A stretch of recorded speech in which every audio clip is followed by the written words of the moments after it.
To talk about the top 10 IPF papers and PPF papers. So let's start with the definition. Raghu et al., American Journal of Respiratory Critical Care Medicine, definition PPF, worsening symptoms, physiologic progression, meaning forced vital capacity down 5%, DLCO less than 10%, and that's over a year period. Radiological progression. So if you have 2 out of the 3, that is what is progressive pulmonary fibrosis. So you should know the ATS guidelines published in 2022, and that is defining what PPF is. That's paper number 1. Paper number 2, you should know it's an old trial, Raghu in American Journal of Respiratory Critical Care Medicine back in 2006. What makes definitive UIP? Definite UIP is when you have honeycombing, basal, subpleural, traction, bronchiectasis, bilateral. If you have ground glass opacities, upper or mid-lung predominance, those are features against UIP. The sensitivity of high-res CT for UIP is low, but the specificity is what is high of high-res CT UIP for histological UIP. There are no false positives. If it looks like UIP, it is UIP. Okay, so some UIP on biopsy will not show high-res CT UIP. So when don't you do a biopsy? When the high-res CT is definite UIP. Okay, so that is the Raghu trial, number 2. Number 3 is the Collar trial, acute exacerbation of IPF, 2007, updated in 2006.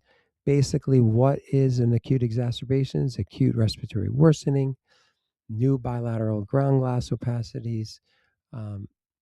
There has been a removal of the idiopathic exclusion, so triggered acute exacerbations are now included.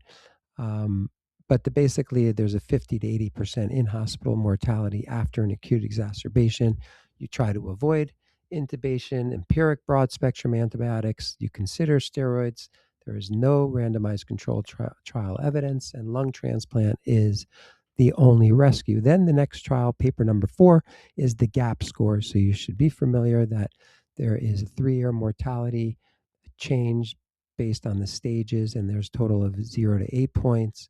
Gender, age, and forced vital capacity would be the GAP score. Gender, age, FVC predicted FVC. So for instance, if you're less than 50% FVC, that's 2 points. Actually, the DLCO2 is 4 variables, excuse me. So if you're less than 35%, that is 2 points too. So that would be 2 plus 4, age greater than 65, another 2. So if you had 6 points, let's say, you'd be stage 3, 3-year mortality 77%. You're sending that patient to liver transplant referral. So just to understand, GAP score, 4 variables, 8 points, 3-year mortality tiers. That is Lay et al. 2012, Annals of Internal Medicine. Panther IPF is an important trial, number 5, 2012, New England Journal of Medicine, basically looking at azathioprine, prednisone, and N-acetylcysteine, and it showed a worsening mortality if you had all 3 versus placebo, which is a 1% mortality. So N-acetylcysteine alone in the Panther IPF at NAC monotherapy trial also showed no benefit in forced vital capacity decline mortality. So that's out, and then throwing in the immunosuppression actually makes the mortality go up. The first antifibrotic to be used was pirfenidone in New England Journal of Medicine 2014. Basically, forced vital capacity decline of 10% or death. There was a benefit in pirfenidone to 16% over a 1-year period versus 32%. So even with medicine, a idiopathic pulmonary fibrosis patient has a 17% chance of having a forced vital capacity decline or death. But in any event, the FVC decline was only 132 cc's versus 235 cc's in the placebo group. You should know that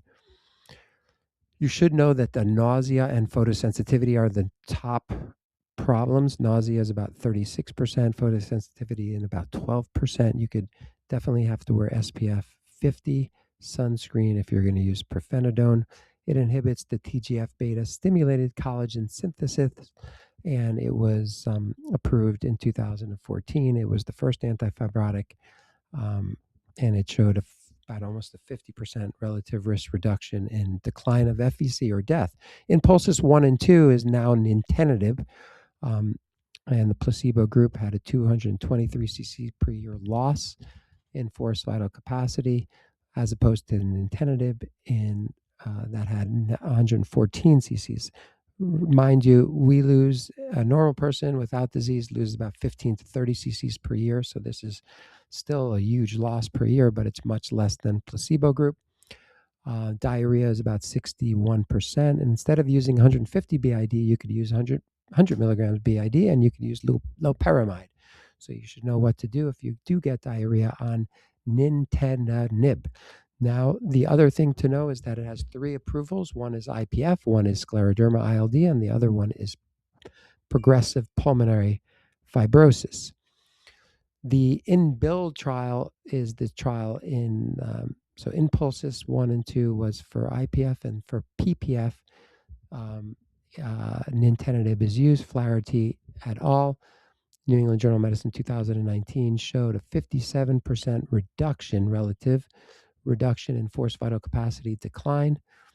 It got its FDA approval 2021 for PPF. Remember, that would be for diseases like connective tissue disease, ILD, let's say, Sjogren's related ILD, or scleroderma already had the use. And so PPF responds to antifibrotics regardless of UIP pattern. The next 2 trials are the Fibroneer IPF and the Fibroneer ILD. The first Fibroneer IPF was the first new mechanism in IPF in 11 years. This is the phosphodiesterase 4 inhibitor, decreases profibrotic cytokines. Remember, PDE4 inhibition usually is anti-inflammatory. PDE3 is bronchodilation. That's like the ensifentrine use for COPD. But this one, we're looking at PDE4 inhibition alone with nerandomilast, and it had a decrease of 92 cc's per year versus 134 cc's per year. And so it's useful in IPF, Fibroneer IPF. And then the last trial is the Fibroneer ILD, share the same drug response, decreased 40% relative reduction. So it's about 37% relative reduction in IPF and about 40% relative reduction in PPF. Both doses, 9 milligram, 18 milligrams, were significant. And this was an FDA breakthrough therapy. So the ATS-ERS 2022 PPF phenotype study actually now shows that there's a treatment target. So basically, we have these drugs available. 4 more trials you should know is the GAP validation and transplant criteria. So you look at GAP3, FVC less than 40, DLCO less than 30%, resting hypoxemia. That's when you definitely need to refer. We went over the acute exacerbation IPF consensus definition, Collard 2016, removing idiopathic exclusion, triggered acute exacerbations are now included. The Panther IPF triple therapy we went over, but even the NAC monotherapy, you should know, was a negative trial. And then that new medicine, admilparant, which is an LPA1 inhibitor that's on the phase 3 trials currently. It's an LPA1 receptor antagonist. You might be hearing about that next year for IPF/PPF. So 10 papers at a glance. You should know the ATS guideline 2022. You should know Raghu, high-res CT-UIP 2006.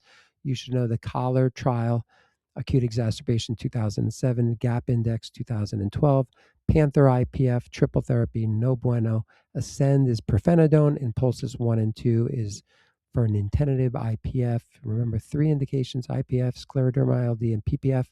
INBUILD was the PPF trial, and then Fibroneer IPF and Fibroneer ILD rounds out the top 10 for IPF and PPF. Thank you for listening.